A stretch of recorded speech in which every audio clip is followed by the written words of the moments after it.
It's been better than I thought. We have our full team meetings, we have lots of our small scrum meetings, and then my team speak first thing every morning and last thing every night. And we all try and have 1 to 3 objectives to fulfill each day. We've still got loads to do. It's actually really good for me. I've got more time in the morning, either going for a jog or doing a short workout, and starting my work slightly earlier than what I normally would do. I think I'm getting a lot more done. That I can manage it quite well. I mean, the only thing that's impacted is the face-to-face communication with the client and attending those meetings. We sit at a desk and use a computer anyway, so you can kind of replicate that home fairly easily.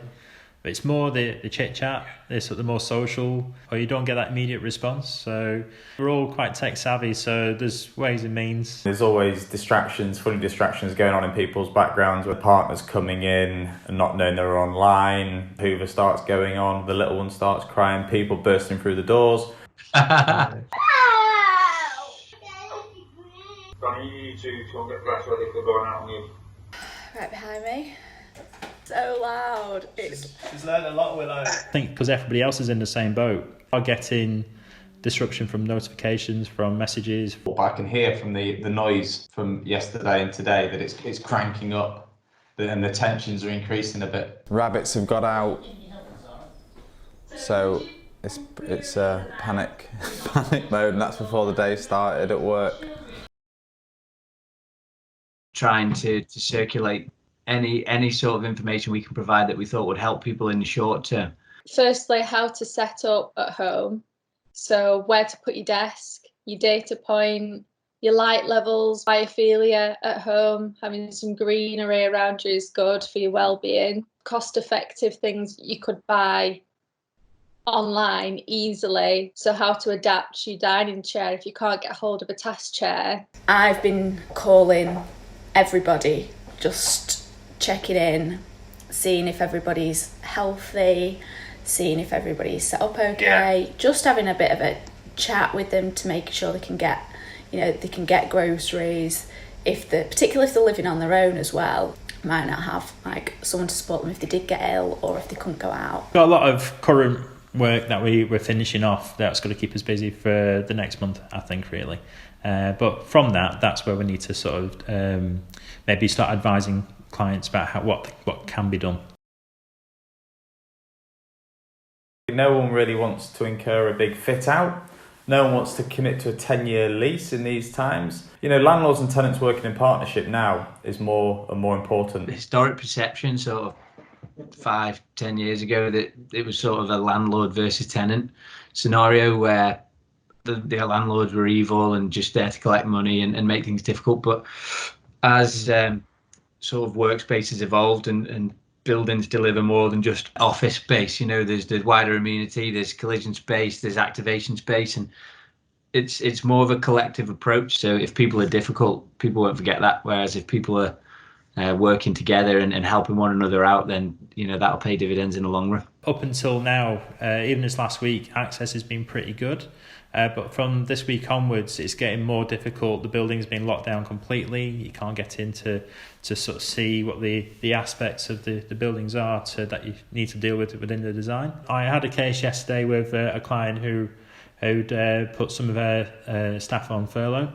So she couldn't really be seen to be spending money on a new office design, a new refurbishment, when effectively people were being put on furlough.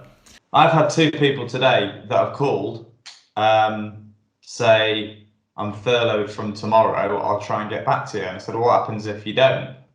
And they said, I'm not too sure. I'm not even they weren't even confident whether their phones and laptops would work after they'd been furloughed. Yeah. So it's really uncertain times, and it'll all come clearer as we chat more over the next few weeks.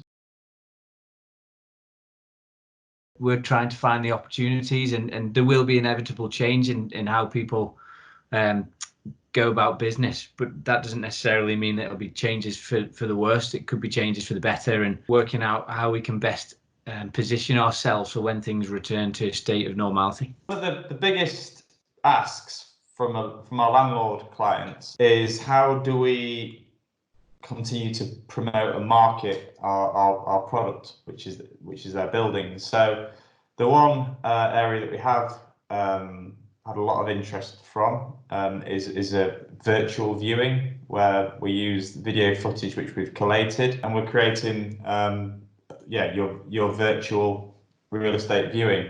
But you've got to be really open-minded, and you've got to keep thinking differently than you have over the last 10-15 years.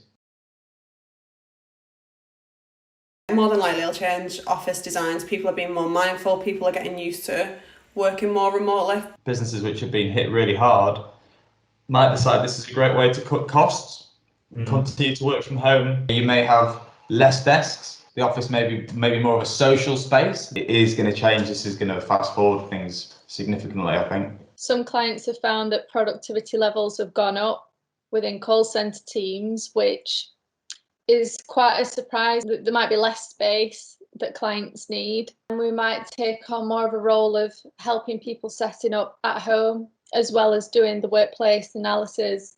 It's about making the businesses more successful. House party. Keep seeing notifications on my phone, like Debbie Meredith is in the house, Martin Gizzy is in the house. Have you got the house party app? We've got little pub quizzes going on online, drinks nights, and inviting friends and family of OBI. Speaking to people outside of the business I've found really, really useful. I have my own personal barista that makes me a coffee in the morning every morning. Hi. Here we go. He does this when I'm on conference calls all the time. So that helps. Invest in one of those. Keeping the social side of it going. So having a phone call, whether it be a supplier or a client or a colleague or a friend, is actually really important, just to have that voice to talk to. Love my whiteboard. So I write on there Monday to Friday, just to prompt me exactly what I need to do that day. I've done themed days. So say one day it's country music, Leonardo DiCaprio films one night. So I've got something after work. We're of a size where we can be quite agile and we can repurpose people. We've always got lots of outstanding projects that we can catch up on. So we're definitely using it as an opportunity not to stop, more to catch up and to get ahead of the game on a number of projects.